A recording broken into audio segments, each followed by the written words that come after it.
We're going to go ahead and get started. Hopefully you made some good connections that you can continue at the conclusion of the session. Good afternoon. I'm Janet Camarena, Director for the Foundation Center San Francisco. Welcome to today's Meet the Grantmakers panel featuring new faces in familiar places to help introduce you to some of the new program officers working in Bay Area foundations. After all, this is a relationship business, so I knew I was intrigued to get to know them, and I'm sure you are as well. So I'm grateful for them for coming early in their tenure, and I'll be introducing them shortly. But before I do, just curious, among the crowd, how many of you are new to Foundation Center services and programs? Anybody here?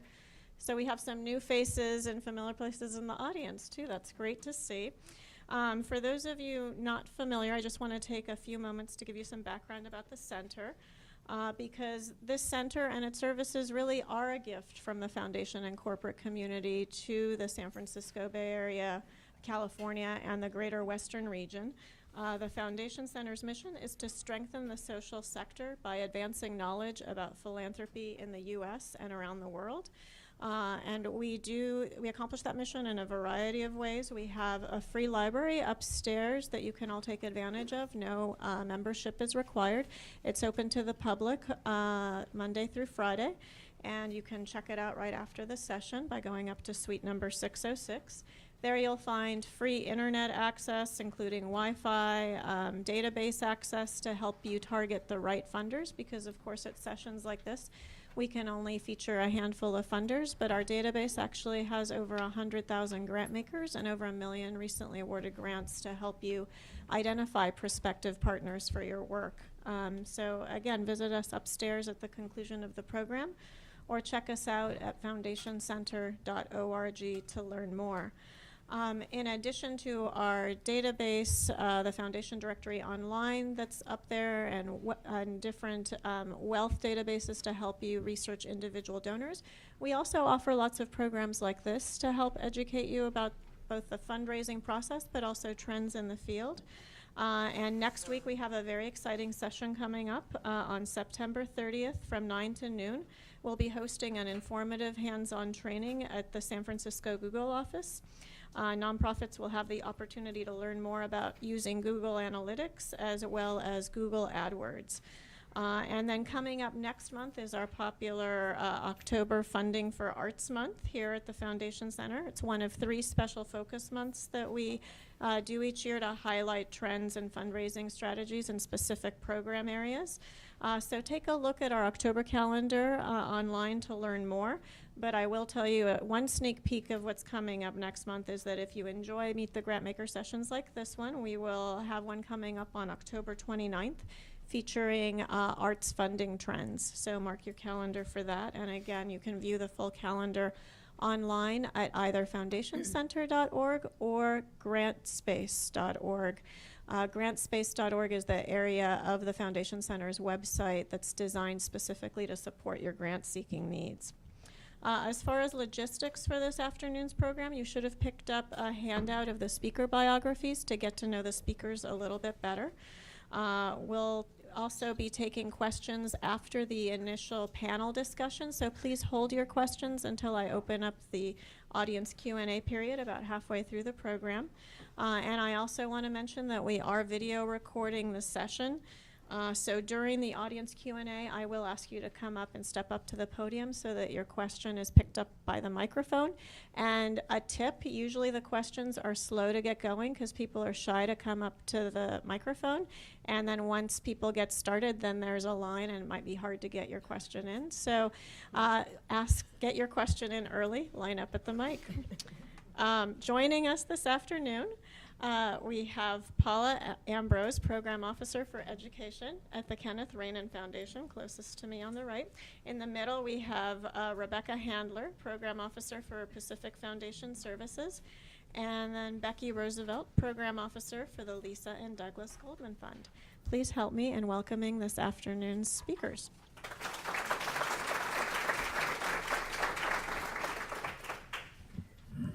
All right, since we're getting to know you, I'm going to get closer to you so I don't feel like I'm quite grilling you on, putting you on the spot. And I'm going to start with a question designed to help our audience get to know both you as new staff as well as your foundations and the work of your foundations a bit better. So begin by introducing yourselves by telling us when you started in your position, what prior experience you brought to the foundation that you think made you a good fit for its current grant-making priorities, and what the current grant-making priorities for your portfolios are. So kind of an interview in reverse. And we'll just start with you, Paula, and go down the row. Okay, sure. Can everyone hear me? Yes. Okay, great. So I'm Paula Ambrose, and I'm with the Kenneth Rainin Foundation. I'm their education program officer. Okay, great. Sorry. I joined the foundation in November of 2012, so I'm just about 10 months old now at the foundation and having a great time. Some of the experiences that I think really made me a good fit for the portfolio, at least on the professional side, was that prior to coming to the foundation, I worked at Hewlett-Packard where I managed their education and economic development grant making as part of their global philanthropy organization.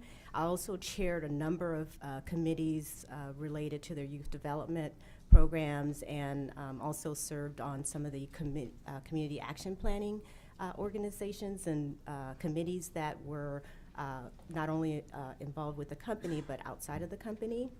So from there, I went on to join another great organization called PlayWorks, where I served as their Director of National Partnerships. I was part of the development team and learned a lot about why play is so important to the healthy development of children, not just their physical development, but their social, emotional, and cognitive development. And I would say that those two experiences together taught me a lot about the art of teaching, gave me a deeper appreciation for teachers and what kinds of challenges they face and supports that are often very helpful. And also, particularly with PlayWorks, gave me a better understanding and appreciation for the importance of developing the whole child and tending to the needs of the whole child and not just the academic needs, which are important but not the only thing. Personally, the Kenneth Rainin Foundation is based in Oakland, and for the education portfolio, which I own, we only make grants in Oakland. We are focusing on birth to 8, early childhood, and literacy. I actually grew up in Oakland, attended Oakland public schools, lived in the heart of the East Bay, and so I also have a very personal experience and connection to the area that I'm making grants in, and I have personally benefited from some programs that were funded by foundations and state organizations, so again, a very personal connection there for me as well. Thanks, Paula. And Rebecca. Hello. Can everyone hear me? Fine? Hi, I'm Rebecca. Thanks for having us, Janet. Let's see, I've been at Pacific Foundation Services since February, so also, like Paula, pretty new. I come with about 18 years of fundraising experience, so I actually way more identify with all of you than I do with being up here, as lovely as these ladies are, but definitely a fundraiser at heart.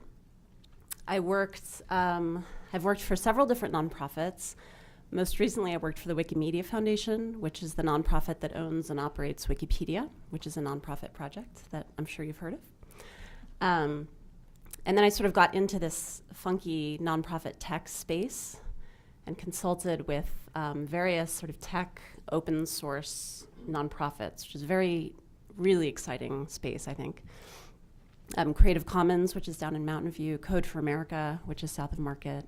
That was really fun. Before I got into technology, I worked for the Jewish Community Center of San Francisco on their capital campaign and major gift solicitation.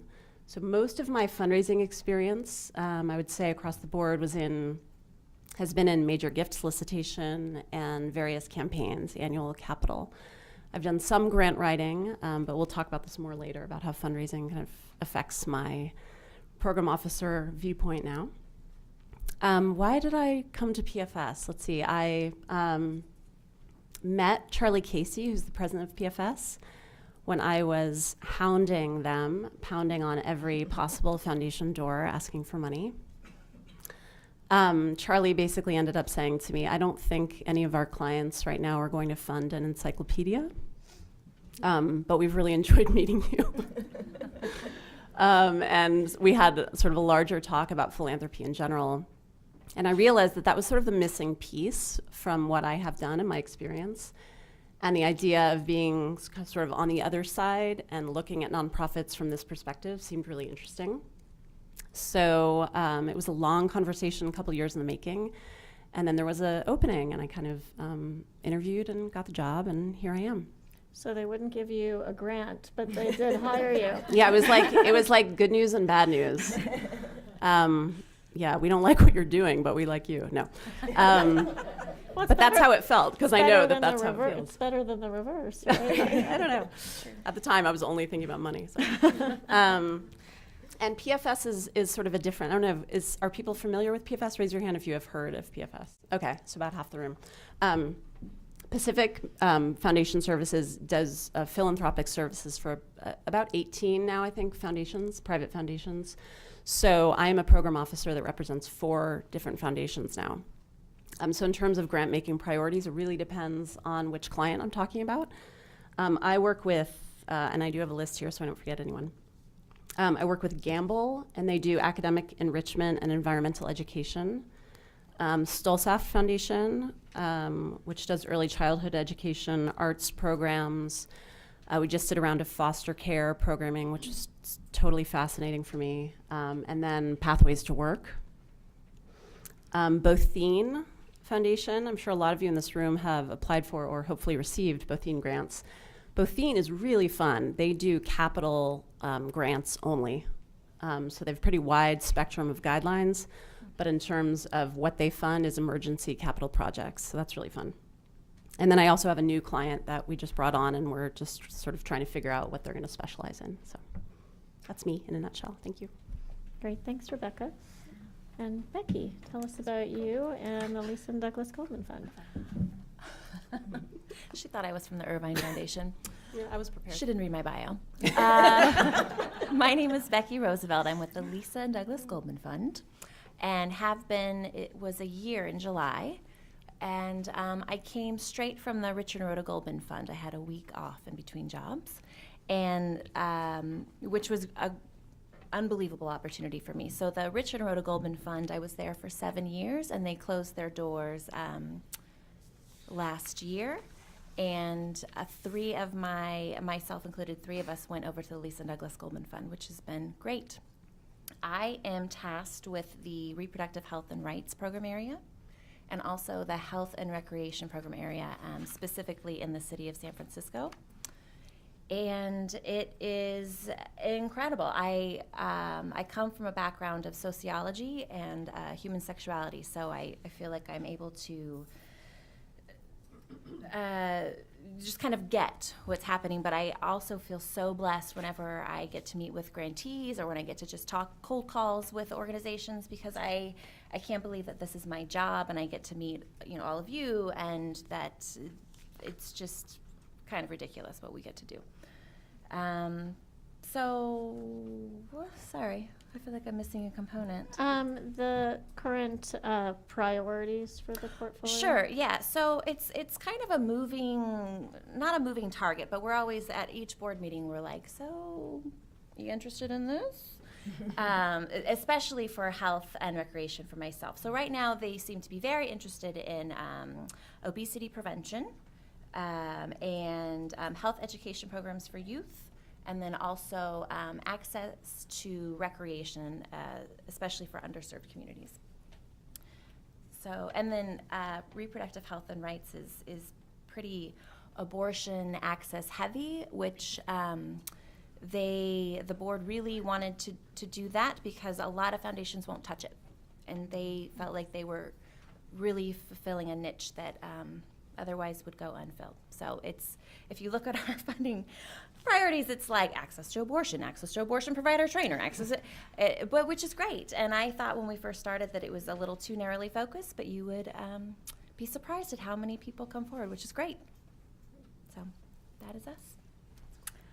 So my next question is a little bit of a pivot from the background that you all shared with us, because those of us who have to fundraise really appreciate it when we realize that the foundations have hired program officers with a background in fundraising, or at least a background in nonprofits, since this means that they perhaps can relate to the kinds of questions and challenges that we're dealing with on the grant seeking side. And I noticed that a couple of you have the fundraising background and all have nonprofit background.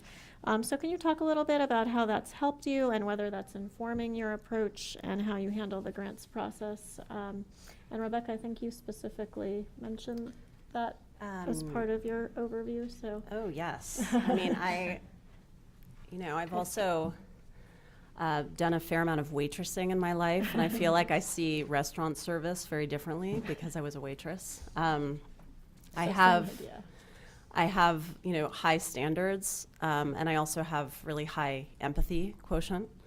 I think my fundraising experience informs everything I do, and I think that's why I was hired. As I said, identify with all of you very strongly. I wrote some notes here. The storytelling aspect of fundraising is really interesting to me. So when I'm reviewing proposals or speaking with someone, I'm definitely thinking about a good story, like what makes this a strong narrative, what problem are we solving? I strive to see the big fundraising picture. So when I'm reviewing a proposal, I'm also looking at the whole budget and thinking about how they're raising money beyond this, 10K ask or 40K ask or whatever it is. And honestly, if I feel like they could make this money in another way, not through this foundation, like if without, jumping through 8 or 10 hoops and waiting 3 months for $10,000, I'll definitely share that. I'll definitely share my thoughts, particularly with my tech focus and backgrounds. I know a lot about online fundraising, and I'm happy to talk about that with people. Let's see, do I have any other thing? Oh, just the last thing is my clients are obviously my foundations. And so I think of them first when I'm going into a meeting and what they're interested in and how to prepare a really thoughtful docket for them. But I'm also a fundraiser in disguise. I was telling Becky before, I see myself as sort of a mole in this industry and want to be a really good resource for all of my friends and colleagues in fundraising. So I want to be as available as possible. Thanks, Rebecca. And Paula, I know you bring a lot of nonprofit background and strategic partnerships, which often involve fund development. So can you talk a little bit about how that's informing your work? Sure. Very much like Rebecca here, I've developed a very deep sense of empathy because I was able to internalize the joys of fundraising and the challenges. So what's that saying? The agony of defeat, joy of victory. Totally get it. And because of that, it has really affected how I work with grantees from the standpoint, or prospective grantees. I'm super, super responsive because I know that you all are busy. I was busy. And every phone call is a call to try to help serve your mission, and it takes away from something else you can do. So I try to be respectful of that. And the other thing that it did for me was make me really value the folks who are very transparent, and that's something I try to practice. Sometimes it doesn't always, I had one prospective grantee say to me, "Boy, do you have to be so honest?" And I said, "Well, I want to be transparent. I want you to know what's possible and what's not, so that you can, do what it is that you need to do. And I'm not leading you on or anything else." And then the other thing that I would say it did was really drive home for me the importance of the relationship, regardless of which side of the table you're on. And so because of that, I really have been working very hard to build trust in the relationship with my grantees, because that's the only way that you're going to have an open and honest dialogue about what's really going on the ground, or what's really going on with a project. And I try to set a tone for mutual respect. So I know there's a weird dynamic because I'm the one with the money, but I think that it's the onus is on me to try to mitigate that as much as possible, because particularly at the Kenneth Rainin Foundation, where we are very focused on investing in innovative projects, and oftentimes those are very risky projects. And so I understand why a grantee needs to be able to say to me, hey, Paula, this is not going so well. We had expected to do X, Y is happening. Can we get together and talk it through and see, what might be some possibilities? And so that's how I would say that being on the other side of the table has really kind of affected the way I look at and work with grantees. So people often look at philanthropy and styles of foundation grant making as two poles, right? Some are very transactional and some are more partnership based, and what you're describing sounds like you operate more on the partnership level. Yes. And that often, and sometimes you'll find both inside the same foundation, and it's more a question of the scale of the grant making. So in your case, Rebecca, would you say that you're more on the transaction because you have 18 different foundations, or are you somewhere in the middle depending on which foundation? Yeah, I mean, I hope that I err on the partner side over transaction. A great thing about PFS is we have a really small staff and we have a pretty big client base. So oftentimes I'll talk to one nonprofit about a potential grant, say for Bothine, and realize that's not going to go through for some reason, and then think of Stolsaft or think of, oh, hey, I know we have Bella Vista. I think what they do is up your alley. Let me check and get back to you, or I'll have someone contact you. So it's nice. There's really many options to choose from, and I like to think that I'm a resource that can get people as much money as possible. So. That encyclopedia background. Yeah, definitely. Okay, thanks. And Becky, how about jumping in with because I know you, before you were in philanthropy, you brought nonprofit background. Right. So I come from I was a volunteer at Planned Parenthood for 7 years, and I also sat on 2 working boards. So I definitely get how hard it is to be a fundraiser. I've never actually gone out and done.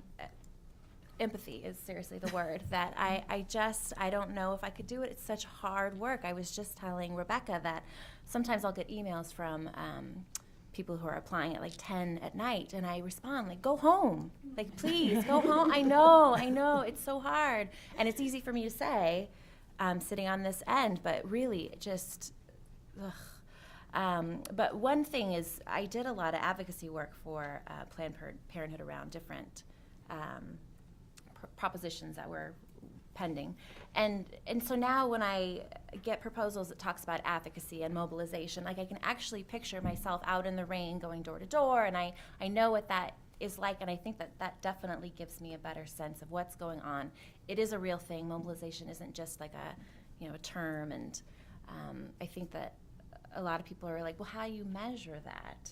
And it's like, well, you do. It is a thing. It's real. So that.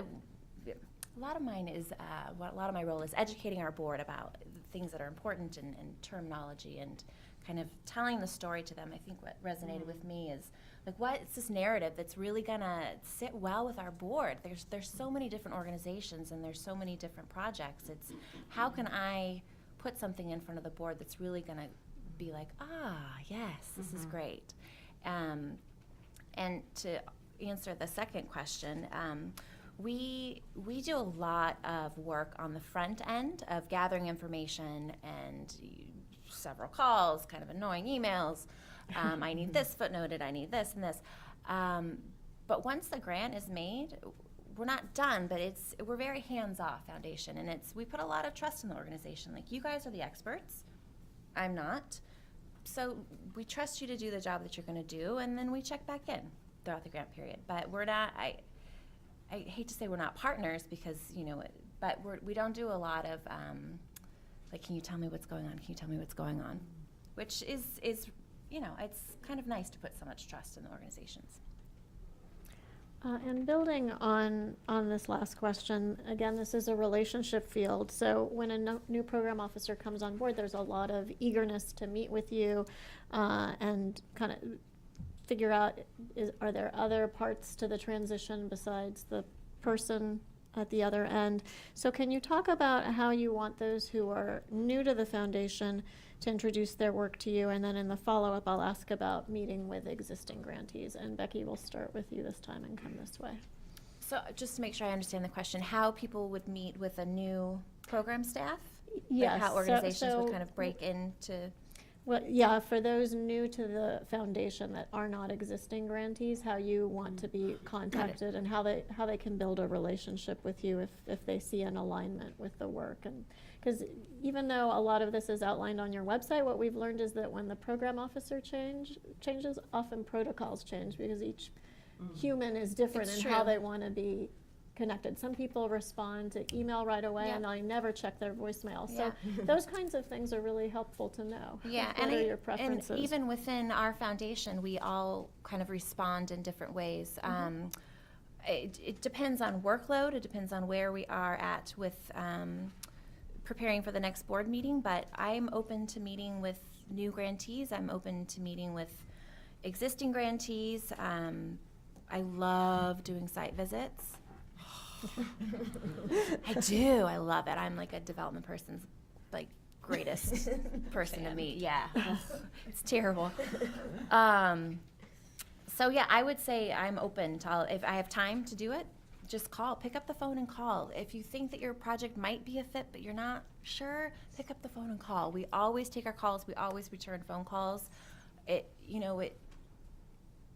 doesn't make any sense for you to spend a day on a letter of intent to send it in only to get a denial 3 seconds later. If we can just have a conversation, like, it doesn't really fit, or that sounds great, let's move forward with it. So I'm all about efficiency and, creating time to build relationships with people. I think that's what this is all about. And Rebecca, I know you're on the front lines of 4 different portfolios. So because you are the face, do you get to set the rules of engagement for each of how new grantees reach out to you, or is it different rules for each 4? Yes, I will pass out my rules of engagement. I'm just kidding. No, same thing, call or email. My voice, I'm not actually physically in my office at my computer that often. I do a lot of work from home, and I'm on the road a lot, and I'm at a lot of site visits. My voicemails go to my email, so I will get it.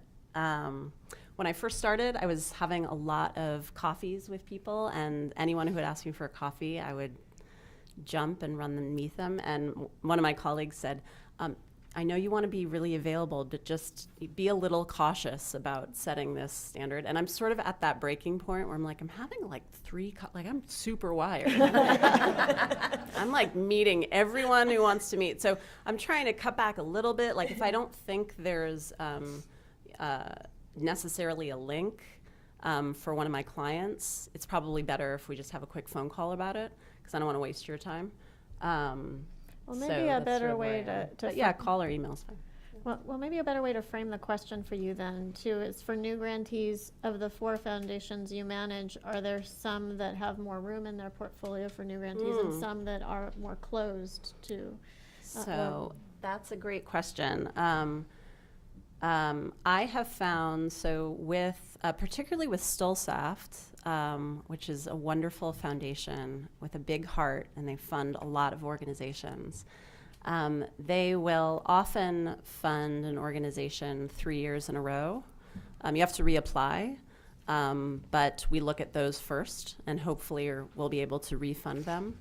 So it sort of feels like there's this wheel of grantees that's rolling, and to jump on that wheel at the right time is tricky.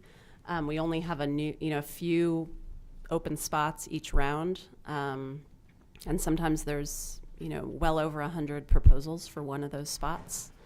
So Stolsaft seems to be a little tricky so far. I have not done a full year with them, but a couple of rounds. A little tricky, but again, like not impossible. Happy to talk about it. Gamble's definitely a possibility of getting in there. They only do once a year funding though right now. Bothine, though, per your question, is, they do capital grants one time every 3 years. So every round of funding, and we fund 3 times a year, I think. So every round is fresh and new. And so Bothine is a great one for, we have this capital need that we can't fulfill. No one wants to fund it. They sort of pride themselves on funding things that a lot of foundations don't want to do. So similar to Goldman, yeah. So Bothine's a good one to get in. Thank you. And Paula, what about at the Rainin Foundation? So much like my colleagues, it really depends on the program officer. For myself personally, I'm open to either phone calls or email. I will say that if you leave me a voice message, I would follow up with an email because you'll get a faster response because I'm often out. And thanks to handy dandy smartphones, I can usually go out off-site, but promise I'll call you when I'm not moving. And then I also enjoy site visits. So whenever it's appropriate, I love to get out and see it in action because it really does help me understand the story and what's going on, and it helps me ask questions that I might not think to ask if we're just having a conversation. And because I'm just representing one foundation, I can do coffee or tea just about any time. So I will forward them. Yes. Always enjoy a nice chai. And how about the flow in your portfolios? Do you tend to always have a mix of new and old, or is it because you work in partnership, does that mean it's hard to break in initially? Actually, we do have a mix of new and old. A lot of that, I was telling Janet that I'm actually the foundation's first education program officer. So I was brought on also to help sort of, to launch a more formal version of their education giving. So we have a lot of new grantees, and my process is invitation only. So I really do want people to find me. Because I'm out there looking for you, and it helps me to find organizations that are doing good work. So that's another reason why I'm more, I try to be really responsive because I want to know who you are. I want to get out and see you, and I would hate to miss an opportunity just because I just hadn't heard of you. Yeah. Well, let's talk about that for a minute, because I think a grant seeker sees that and it's a little bit of a mixed message, right? Because it's by invitation, so that a grant seeker sees that and thinks, oh, don't call us, we'll call you. So I'm just gonna, sit by the phone, and if the phone rings, yay, but that's not how the world works. So can you talk about how, when you see by invitation only, what a proactive grant seeker should do to be respectful of that, but also try to raise their visibility? I still would say you should call me, because how are you going to know if you would be eligible for an invitation if you don't introduce yourself, right? And I say that also with my fundraiser hat on as well. I never let the title by invitation only stop me from calling a foundation, because probably they may not have heard of me. I would, of course, always do my homework and say, I know your process is by invitation only, but we haven't met. And I wanted to tell you about, in my case, Playworks, and why I think there could be something good here. So I would still say call. Don't let that stop you from calling, but certainly do your homework and make sure that there's rationale behind why you're calling.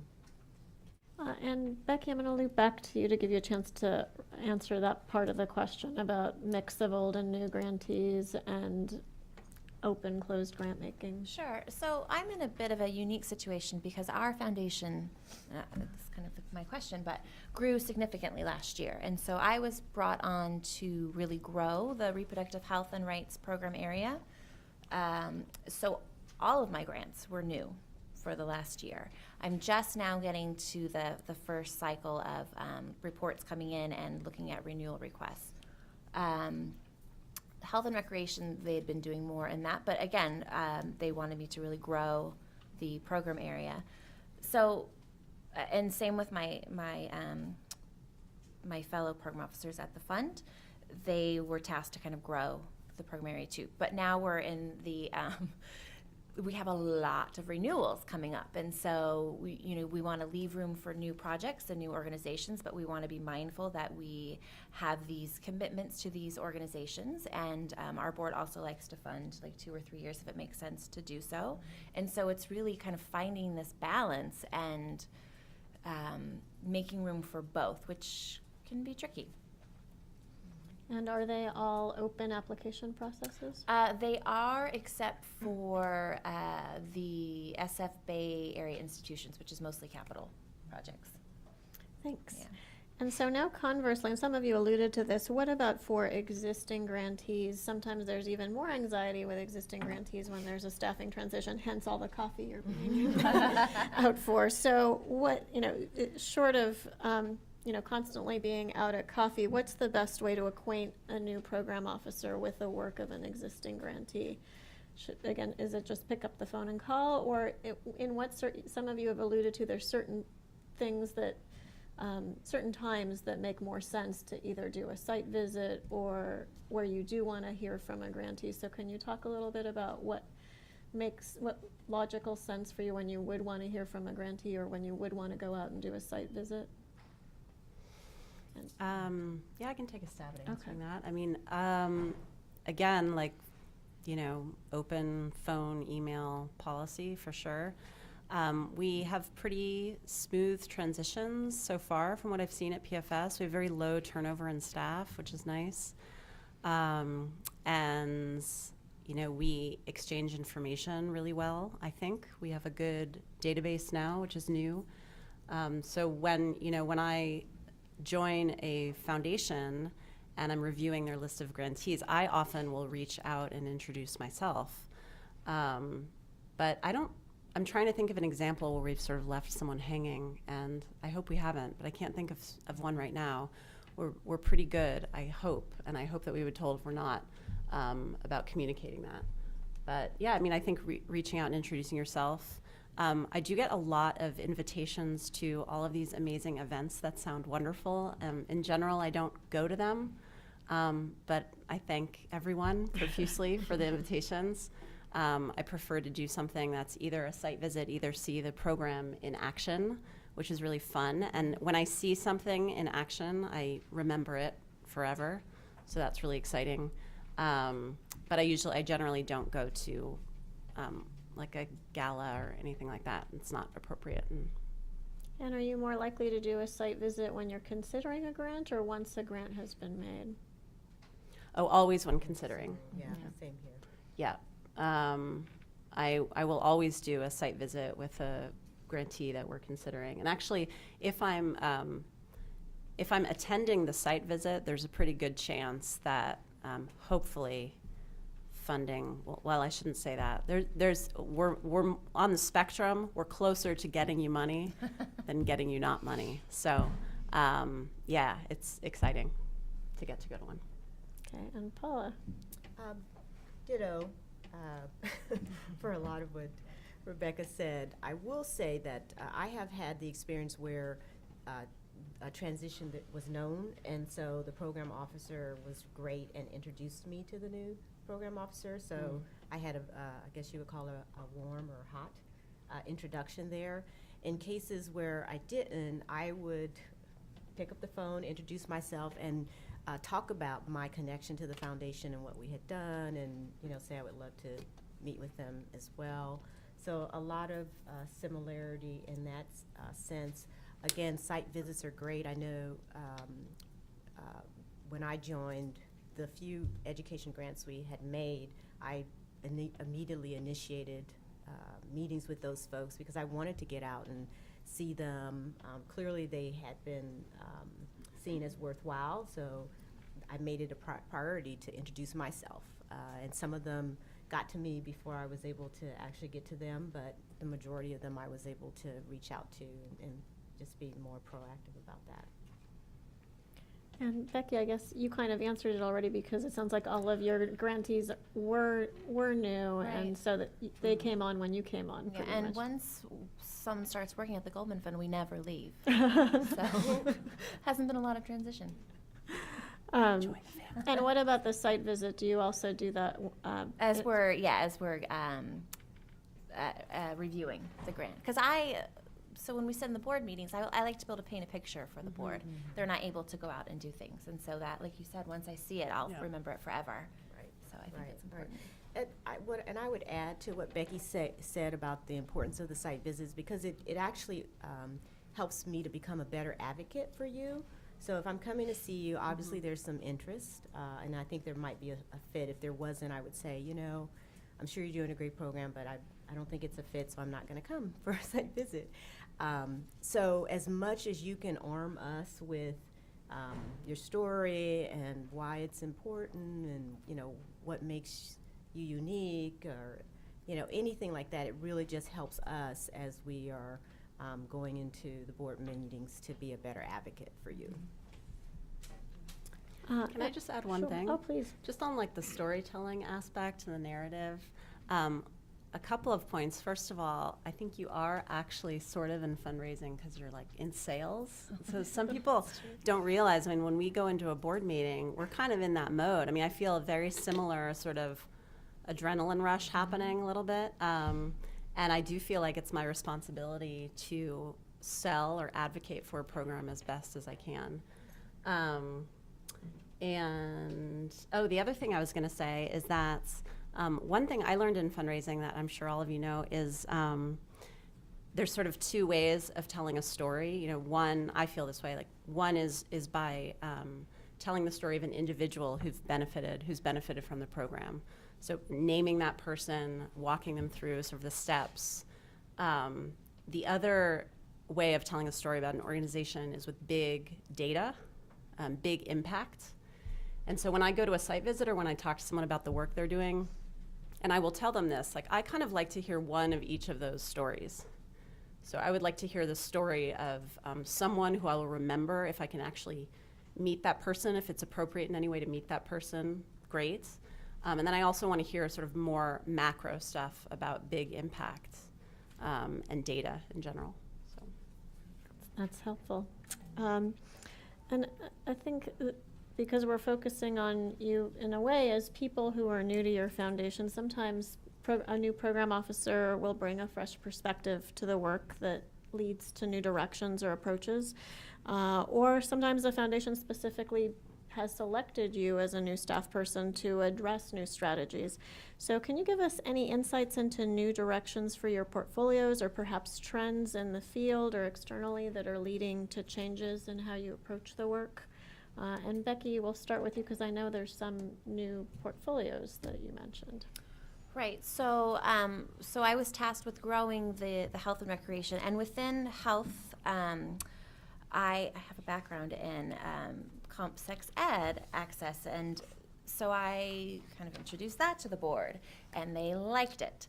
And so within our health program area, we now have this kind of not on the website, comp sex ed focus.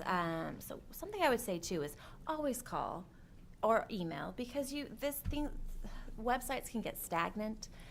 You never know, focuses change all the time, and so it just behooves everybody for that call to be made or that email to be made. Sorry. And then within the health also, and within the reproductive health, we have a kind of little focus on ACA implementation. So how that's playing out with access to abortion, and then at the state level, how that's affecting underserved communities. So it's been interesting, and I'm learning a lot, and it's so complicated, but it's great. I feel like every time I prepare for a board meeting, I've just signed up for new college classes because I have to dive in and learn, and I rely so heavily on the organizations to educate me, and I think to add to what Rebecca was saying is so much of it is telling the story, and so when there's always well, I think that my organization works well because it fits right into your health and recreation program area. It's like, but why? Why should we? Give me more. Like, I always want more. Tell me why we should fund you. And I think that sometimes that's missing, and it doesn't do your organization and your work justice to leave that part out. And I know sometimes when foundations are starting, testing the waters of something they might want to fund, they'll do an initiative instead of a full portfolio. Can you talk a little bit about the difference between an initiative and a portfolio, and whether you have that distinction at the foundation? Yeah, that's a great question. So I initially did the CompSex Ed as a 1-year initiative. Let's see what we can do, how much of an impact we can make in the Bay Area. So they allowed me to broaden outside of San Francisco, which was great.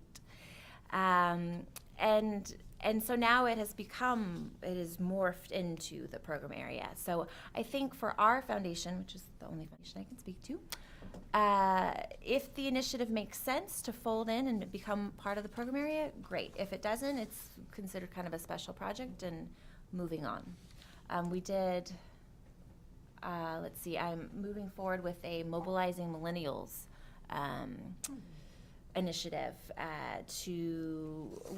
staff kind of uses our initiatives to educate the board on the importance of certain things that maybe they have heard of but they don't really know, and so I'm trying to educate the board on why it's so important to engage millennials around the issue of access to abortion and how to talk to them about it and how to get them to talk to their peers about it and why it's important for them to vote on certain issues, and so that's what I'm working on. And Rebecca, how about at the various foundations you run? Are there new directions, fresh perspectives, trends that are percolating or that you're helping to influence? Yeah, I was thinking about this question a lot because I don't feel like I've been there long enough to quite identify specific trends. I've noticed a couple of things that I can mention. One is it seems like the definition of youth keeps getting older and older.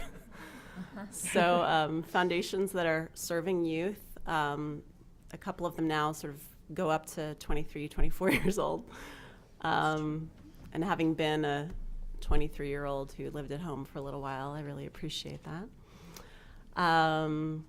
And the other trend is with Bothine, the foundation that does capital funding. The technology proposals are just through the roof. So I think it seems like more and more nonprofits are applying specifically for technology grants and really investing in that kind of infrastructure, which I love. I think it's great. It's hard sometimes to push Bothine on software. Hardware is a much easier sell. I'm a big fan of important software and a good database, and I feel like it's harder to do everything without a good quality database. And I would love to see them be open to more kind of database funding, but I'm tiptoeing a little bit. When I'm there like 2 years, I think I'll come in full throttle. Yeah. And Paula, how about new directions at Rainin? Sure. I'll broaden my answer a little bit to speak to some of our other giving areas, just in case there are folks in the audience who are interested. So for the arts, one of the trends that our program officer was seeing was this whole concept of creative placemaking, where you look for opportunities to support more organic and grassroots growth of artists in a particular district. And so as a result of that, she has done some great work, and I can't say much about it now. I don't want to steal their thunder because they will be here next month for the panel, but she's been able to provide some seed funding for some permanent and very affordable space for artists in the Midtown district here in the city. And that was a result of her noticing these trends around, again, creative placemaking. For our health program officer, her focus is inflammatory bowel disease, which is a digestive disease. And the vision is really around finding a cure for this disease as well as providing treatment and support to people who suffer from digestive diseases. And one of the things that she, because she's a scientist herself, came to realize was that there was no way that we were going to be able to solve this problem unless we could see more cross-disciplinary collaboration to bring divergent thinking into the tent, so to speak. And so what that looks like is not just supporting researchers who are steeped in knowledge in IBD, but also inviting mathematicians, engineers, geneticists, you name it, into the conversation, because they may be thinking about the problem a little differently, or they may have done some research that can be applied to IBD. And so she has set up a number of efforts to really try to get more of that cross-pollination to happen. And then for my own giving area, again, I mentioned we are funding early childhood, which we define as birth to aid, with a focus also on literacy development.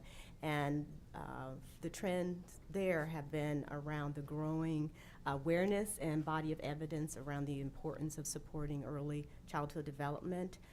Some great work coming out of the Annie Casey Foundation around why it's so important that children are reading reading on grade level by the time they exit third grade, and the implications that it has for their graduation and future success.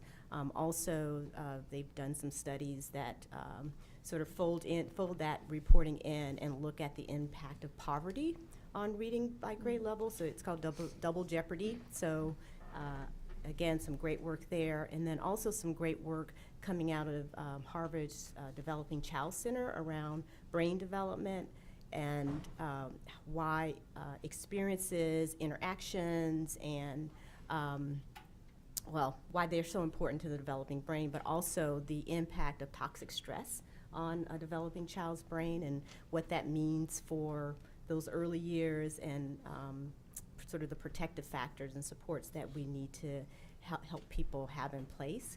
So all of that really, I mean, we were always focusing on reading success, but it really served to shift our strategy in terms of investing more in those early years. And it also led to my being hired to not only sort of to launch our efforts in that space, but also to serve as part staff in a collaborative impact effort around the Oakland Reads 2020 campaign, which is under the umbrella of the National Campaign for Grade Level Reading. And so we are working on a citywide, nationwide effort to really try to impact that, and our strategy is following suit. And the next series of questions I have are just questions for individual panelists, and then after those three questions, we'll be opening it up for the moderated Q&A. So be jotting down notes or thinking about what you want to ask. So I'm going to start with Becky, and you alluded to this earlier, just because it's always nice to start on an up note. Unlike the negative economic news we've all been hearing about the last few years, the Lisa and Douglas Goldman Fund is actually growing. So can you tell us how that increase in assets has changed the way you work, and also changing who's involved in the work of your foundation? Absolutely. So I just want to clarify that our foundation grew last year and is now done growing. So still good news. And so how that impacted the foundation is it went from a staff of 1 to a staff of 5 with huge. We have a grants manager now, and we have 3 program officers, and our executive director, who was in an office all by herself for 12 years, now has colleagues. And so when the Richard and Rhoda Goldman Fund closed after Richard Goldman passed away, it took them 2 years to decide to shut down the foundation, and it split 3 ways amongst the successor foundations. So the Lisa and Douglas Goldman Fund is one of those. And so as part of its growth, the board sat down and did a strategic plan and decided that they really liked their funding priorities, and so it was more of a kind of fine-tuning and just growing the areas, and so that's where new staff came in. And they also brought on 2 new board members, which are their 2 sons. So it's an all-family board, which is great. So it has been fun to grow and to be one of the foundations that's calling people and saying, hey, why don't you send something in? Those are fun calls to make. But now we've gotten to the point, I've been here for over a year, and it's like, oh, okay, that's going to be a couple months before I get to that. So it happened quickly, and now I feel like I'm at the normal kind of way that foundations operate, where there's usually lag time of by the time you send something in, then depending upon where we're at in the process with preparing for the next board meeting, which the board meets 4 times a year. So we're always in some kind of preparation or so it was a year of growth, and it was fun while we built up, and now we're kind of running the course of just being a great foundation. And can you tell us a little bit about the numbers of that growth, your assets, average grant size, total giving, if you know those off Absolutely, the top? yeah. So our assets are now at 220. I think they 220 million. Sorry, I think they increased from like 35. So it was a significant increase. What seems to be the strategy for our board is not necessarily to make bigger grants than they were making, but to make more grants to more organizations, which is a great strategy. We're able to affect that many more people, which I think is good. But as everybody knows, strategies change, but we were able to make some larger capital gifts as a result of the increase in assets, which has been great. And yeah. Okay, thanks, Becky. And Rebecca, let's see, in addition to your experience in the nonprofit and philanthropy sector, you, as you mentioned with your Wikimedia background, brought a lot of technology and data to your role, and that certainly seems to be informing a lot of new trends in philanthropy today with folks looking at how open data and technology can change philanthropy. So with that background and Creative Commons and Wikimedia, does that mean you're advocating for open data or educating the boards that you work with about how to streamline processes with data collection and using, you mentioned the software angle already, so can you talk a little bit about that? Yeah, I mean, open data is something that I could talk about for a long time, and I won't open that can of worms. It can be very controversial also, which is fun. I enjoy it. In general, yes, I err on the side of transparency with data and do talk to other staff about it and boards. With open data comes great responsibility, comes messiness and mistakes, and I like that. In general, the process right now of applying for a grant, wondering what you should do to follow up on that grant, waiting for months, possibly getting that grant, possibly not, meanwhile having to implement programs and pay everyone's salary and all of that. That process to me feels slightly antiquated, and that's part of why I joined philanthropy for a while, to sort of see if I can help with that process. And I would like to see a more fluid, organic, messy, mistake-filled process. I think it would be really exciting to have an ongoing relationship with grantees, to work with them through mistakes, through messiness, take a little more risks. Open data means that you are sharing your data, you're being transparent online with your budgets. I think more and more nonprofits are discovering that the more data they share online, the more respect in general they get from people. People understand that it's not a perfect world and things happen and you have to lay off staff or you have to cut programs, and it doesn't necessarily mean the end of the world. It just means a change in programming. So yeah, I guess I am, yes, advocating for open data. Why not? Well, I'm going to stick with that for a minute, because I think on both sides of the table, whether you're talking to grant makers or nonprofits, there's a lot of fear about opening up yourself to criticism, right? That whenever we talk to funders or nonprofits who have taken that leap, everybody we talk to usually says that as a result of admitting to failure, I was actually more respected than when I was trying to make people believe we were perfect. It's okay. Is that yeah, true? I mean, I hope so. I certainly tell my children that. What about your boards? Yeah, they are not my children. So that's where it gets a little scary. They are right? my boss. Yeah. Yeah, I think I think mistakes are something that we should embrace and learn from. So That being said, I want to have a lot of questions answered for my board when I present to them. I recently presented a nonprofit who didn't have an executive director at this current time, and wanted to present them anyway because what they're doing is outstanding, and they're searching for an ED, and we got the grant through, which was great. So things like that where it's not all perfect, everything's not all lined up. But if I can demonstrate to the board that it's worth doing anyway, even though it doesn't fall in like one set category, that's my job. So, Great. Yeah. That's encouraging. So Paula, you've alluded to your prior experience at Playworks before coming to the Rainin Foundation. You were responsible for national partnerships at Playworks. How does that experience in scaling a national organization inform the way you're reading proposals and assessing the organizational health of the grantees, existing grantees and potential grantees? Mm-hmm.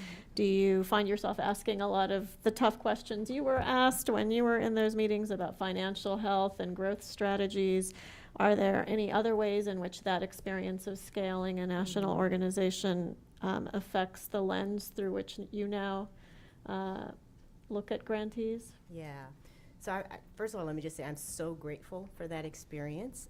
Just to set the context, when I joined Playworks, we were in 8 cities, and 4 years later, we were in 23 cities.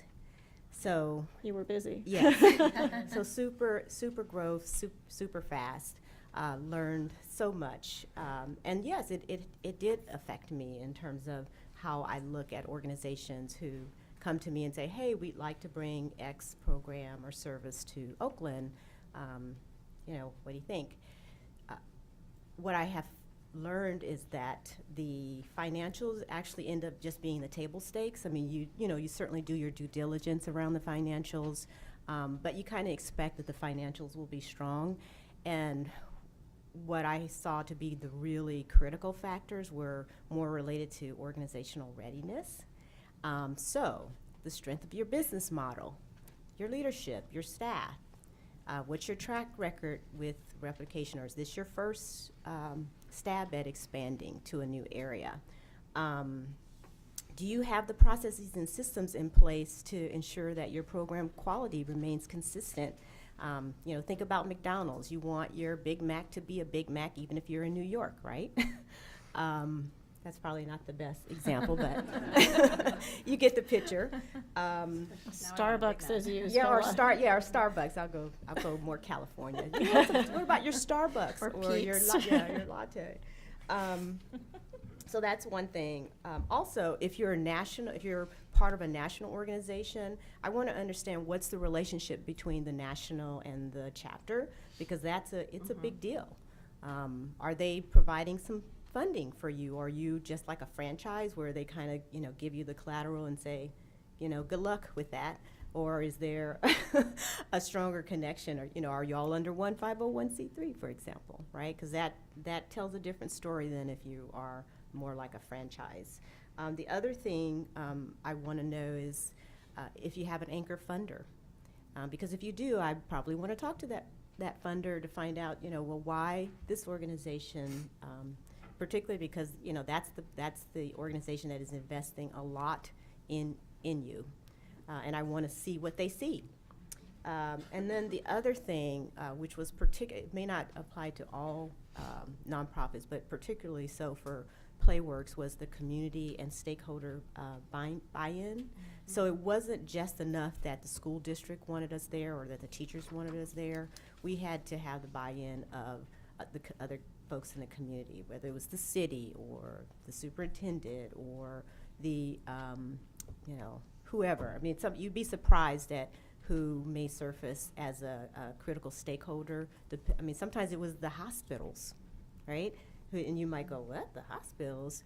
But you really want to kind of understand who those folks are, and if there's pull to have the organization come there, or is it really us, hey, if we build it, they'll come, or, we're here to help even if the community doesn't know that they need our help. So a lot of factors like that that really speak more to the organizational readiness. And then, like I said, the financials became more just the table stakes. You go, okay, yep, yep, balanced budget, cool. Now tell me the good stuff. So that was the starting point. Yes. There was Yeah. more to the story. And so you've just talked a lot about scaling, and I don't want to leave people necessarily with the impression that that means the Kenneth Rainin Foundation only funds organizations that would be scaling. Oh, yeah, So, yeah. so can you talk a little bit about that mix in your portfolio and whether you Right. consider, because the small groups, bigger is not necessarily better, and small groups can be effective too. So can you talk about that balance Yeah. so people don't get the wrong idea that you're only scaling things? Right, right. So certainly not only scaling. In fact, the majority of our current portfolio are folks who have been doing work in the community. Again, we only fund organizations that are providing early childhood and literacy development support in Oakland. So some of your usual great providers like Reading Partners, who has been there, Superstars Literacy, Bring Me a Book, people like that. However, I have been approached by folks who, want to bring a program, but we do provide funding for other types of programs as well. In the other giving areas, their geographic reach is bigger. The arts is the Greater Bay Area, even though they're doing the majority of their work now in the city. And health is international, so those proposals can come from anywhere. They can be local, like universities applying, or could be someone from Germany